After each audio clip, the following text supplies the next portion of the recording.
En el año 2012, Christine Lagarde, presidente del Fondo Monetario Internacional, estableció el criterio de que los mayores son un problema para el crecimiento de la economía mundial. Es decir, que el envejecimiento de la población genera una masa de mayores, de personas ya de la tercera edad, de la llamada tercera edad, que son en sí misma, esa masa, una rémora para el crecimiento de la economía mundial. Hombre, es evidente que los mayores generamos un aumento en la prestación de servicios sanitarios, asistenciales, residenciales y de todo orden, pensiones. Eso es una evidencia. Ahora, yo me pregunto, ¿qué tipo de sociedad, qué modelo de sociedad estamos creando? Si vamos a los parámetros económicos, evidentemente, el modelo de sociedad da prevalencia al crecimiento.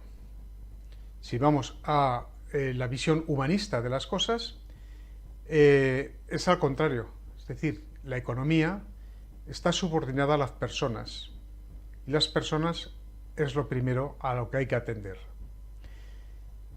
El abandono de la senda civilizadora y humanizadora del cristianismo nos ha llevado a este punto de un materialismo salvaje en el que un conglomerado de élite financiera internacional, de élite económica, dicta las normas que han de regirse para el enriquecimiento de unos pocos, sacrificando a la mayoría. Es la antítesis de lo que entendíamos democracia. Es el polo opuesto a la idea del sentido de la democracia. Estamos en otra situación en la que ante una falta de estética brutal, bestial, una falta de sentido de la oportunidad, o algo peor todavía que podemos pensar, vamos a dejarlo ahí, al menos sentido de la oportunidad. Este gobierno formado del Partido Socialista de Sánchez con el partido de Iglesias, que está aliado a través de Zapatero con el mundo del Foro Sao Paulo, que es un mundo criminal, narcotraficante, que pretende extender el comunismo por todo el cono sur de la América, de lo que era la América hispana, para convertir eso en una red sociocomunista, intervenida desde un punto de vista totalitario, con una agenda espeluznante, que en otro momento hablaremos. Esos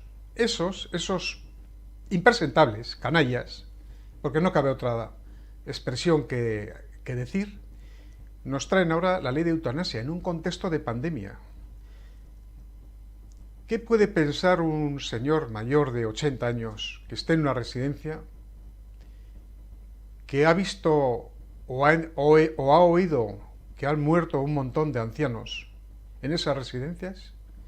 ¿Qué pueden pensar si en ese contexto, fíjense bien, en ese contexto de asesinato, o por lo menos de responsabilidad homicida, vamos a dejarlo de asesinato aparte, no sea que luego me pidan cuentas, de responsabilidad civil subsidiaria con efecto de muerte, homicida, se han producido miles, por lo menos vamos a dejarlo en cientos, de muertes, yo diría que miles, en residencias de personas de la tercera edad. Ahora nos vienen con el cuento del asesinato consentido.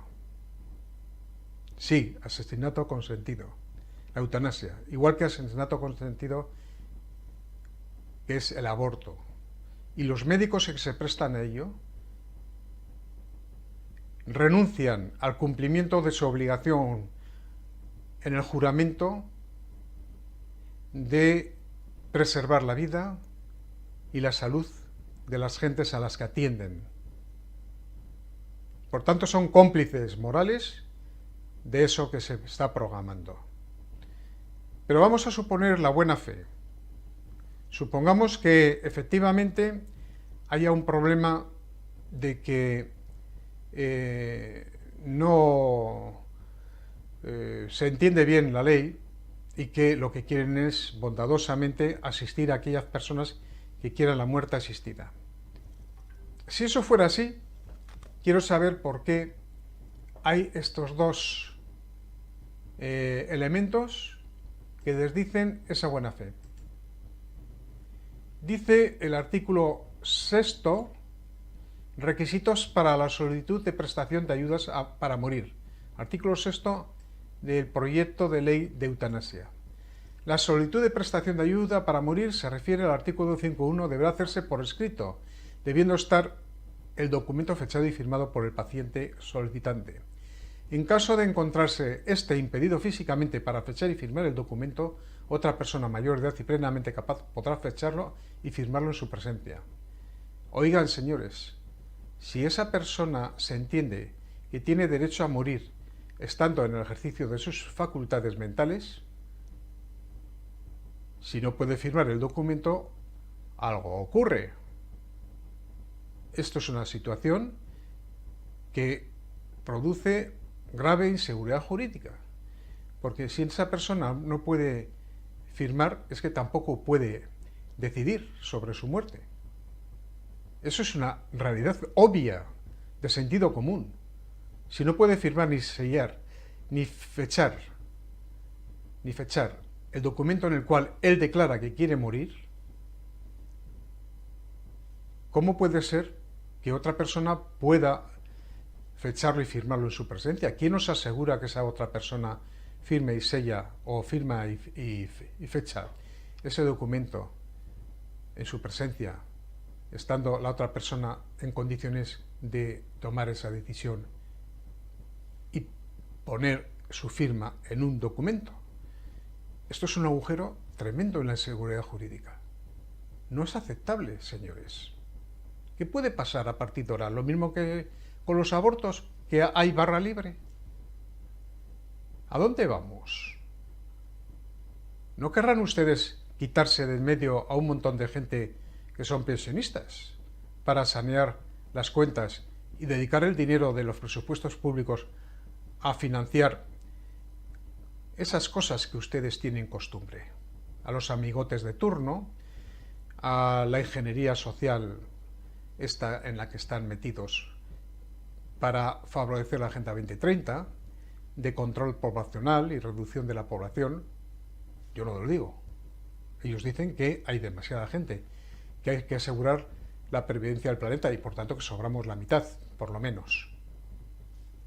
¿No será eso? ¿Qué están haciendo? Pregunto, ¿qué están haciendo? ¿Qué hay detrás de todo esto?